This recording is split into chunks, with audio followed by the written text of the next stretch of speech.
Hello, all. Good afternoon. I hope this finds you well.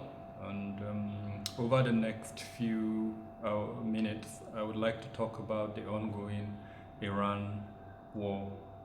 There are three countries. It started with the United States and Israel launching attack on Iran. Iran responded by attacking U.S. interest assets in the Middle East, in the Gulf states, and later expanded it to attack civilian locations in the Gulf states. At the moment, 5 days into the conflict, we are seeing huge global impact. So over the next minutes, we'll review what this all means and what implications it would have for Africa as a continent, and would also review what corporate organizations can do to reduce their exposure to risk. Um, let's start with what is the nomenclature of this war according to these three countries. For the United States, it called it Operation Epic Fury, which it framed as a campaign of righteous retribution and counter-proliferation. And it's to permanently eliminate Iran's nuclear and missile threat. For Israel, it called it Operation Roaring Lion, at least from the military side. Even though on the civilian side, we've had the War of Judas or something like that, framed as a necessary preemptive measure to remove an absolute existential threat to the Jewish state, that's Iran. And then for the Iran military, it called it Operation Promise 4, which it termed and positioned as a direct incremental continuation of previous retaliatory missile campaigns against the US and Israeli targets. Then for domestic political Iran, they are calling it the second imposed war, which they framed as a deliberate psychological callback to the 1980 to 1988 Iran-Iraq war, used by the Iranian leadership to galvanize domestic endurance and frame the US and Israel as unprovoked aggressors. Now, what are the strategic objectives of all of these countries? Starting from the United States and Israel, their objectives are threefold. And I think the major objective for them is regime change and decapitation. So the ultimate implicit goal is the collapse of the Iranian regime. This began with the successful decapitation that led to the death of Iranian Supreme Leader Ali Khamenei and top Islamic Revolutionary Guard Corps commanders. Since the war started, 5 days into it, we've seen several of such deaths. The second objective is total demilitarization of Iran. Here, they would want a systematic destruction of Iran's nuclear research facilities, ballistic missile launch complexes, and integrated air defense systems. In a briefing by the US Department of War, they indicated that so far they are largely successful in this regard. Thirdly, they want naval and proxy annihilation. In other words, to annihilate the Iranian Navy and keep the Strait of Hormuz open, while Israel has opened an expanded front on Lebanon to permanently degrade Hezbollah, while its Iranian supply alliance has severed. Now, the possibility of also doing the same to other proxies, such as the Houthis, if they decide to join, and then of course Hamas if it decides to join, even though it is strategically not expected that this would happen, especially for Hamas, although for the Houthis that possibility still remains. What is the objective for Iran, the Islamic Republic of Iran? Number one is regime continuity. We've seen after the death of Ali Khamenei how they activated the Interim Leadership Council to manage the succession crisis and maintain internal order and prevent a total collapse of authority. The second objective is imposing high regional cost. In other words, executive massive ballistic and drone strikes on US military installations hosted in the Gulf states, states such as the UAE, Qatar, and Kuwait, to fracture US-Arab security alliances and, as it were, cause everybody to lose, as it were. Number 3 is economic warfare. In this regard, the closure of the Strait of Hormuz and targeting of regional energy infrastructure to spike global oil prices and test Western political tolerance for a prolonged war. Already, President Trump has indicated that the war could last up to 4 days, 4 weeks to 5 weeks.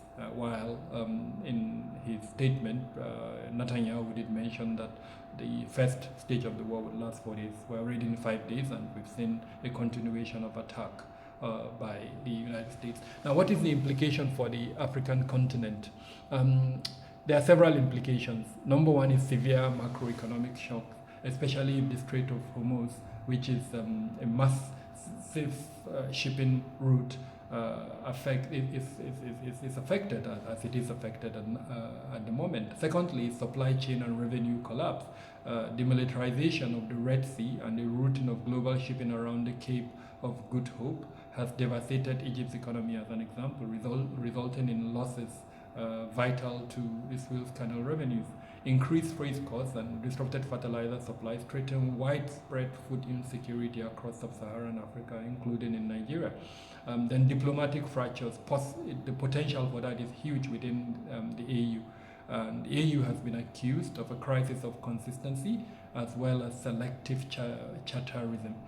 In the first statement it issued on February 28, after the US and Israeli strike, it was quite hesitant in condemning the action, but when Iran retaliated, it did, in very clear terms, condemn the action and describe it as against international law. Already, we've seen countries like South Africa issuing statements, and several other countries that are quite forceful in their condemnation of what the United States has done. So that possibility of a split is also there. The third impact is the potential for security vacuums. The United States and its allies are currently concentrated on the war in Iran, and so that leaves some form of gap in terms of what their activities and concentration in the African continent would be at the moment, and that allows for some form of horizontal escalation by Iranian proxies like the Houthis, that could threaten the Horn of Africa in particular. So what does all this mean, especially for the business community in Africa? I think number 1 is the supply chain and logistics impact and consequences. This could have huge consequences on places such as in Africa, all across Africa. In addition, we could also see this, of course, if the closure of the Strait of Hormuz continues, there would be rerouting of shipment, and this would impact in terms of cost what's going on in Africa.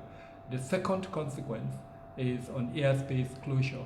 Major Iranian and regional flight paths have been shut so far, unfortunately, and rerouting via Greek, Egypt, Ethiopia, Omani flight routes is causing global delays and increased fuel surcharges, but there are those alternatives. Then cyber security and infrastructure.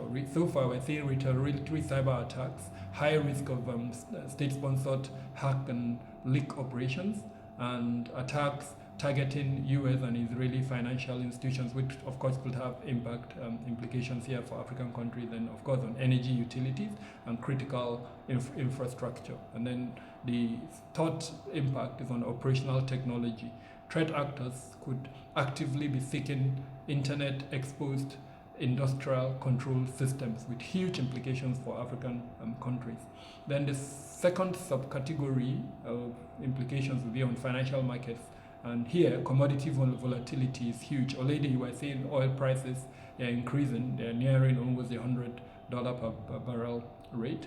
Gold has surged to record highs, approximately about more than 5,300 per ounce at the moment, as investors move to safe haven assets. And then, of course, inflationary pressure, the potential for increased cost for freight, insurance, and energy, as well as intensive manufacturing, could all have an impact on implication on what we're seeing at the moment. So what does all this mean, and what should these corporate businesses do as they navigate all of this at the moment? We did mention the war could last for 5 weeks or even longer than that, and the implication is that as it does, we could see more African countries being affected. And if this happen, what should business corporations do at the moment? And so this is our advisory for business corporations. Number one is enhance personal safety. We call on business entities to activate track and trace for all staff in the affected region, and where possible, suspend non-essential travel to the affected regions, Israel, Lebanon, and the Gulf states. Then cyber defense should be enhanced. Implement shields of posture, disconnect non-critical OT from the public internet, and enforce phish-resistant MFA on all external gateways. Number three, supply chain resilience, as it were. Identify just-in-time dependencies sensitive to Strait of Hormuz transit, as well as the Horn of Africa. Secure alternative logistics routes through Muscat or Salalah where possible. And then number three is physical security enhancement. Number four, rather, physical security enhancement. Increase vigilance at corporate offices, especially in locations where we could see protest by pro-Iran or anti-war protests, or even supporters of the ongoing invasion or attack by the United States and Israel in Iran. We could see civil unrest, and of course assets could be affected. So it's very important to use intelligence-led operations, monitor such activities, and advise corporate clients accordingly, so that they avoid locations of such protests. On the whole, this is a period of intense consequence, and as we progress, we could see the dynamism of such an invasion change speedily. So what is really important is to understand these indicators and to put in place robust measures to respond to them as they occur. At the end of the day, what matters is that we navigate this period without significant consequences, and we come out of it with better outcomes and better resilience. We are available to support any client that requires additional support in this very difficult period.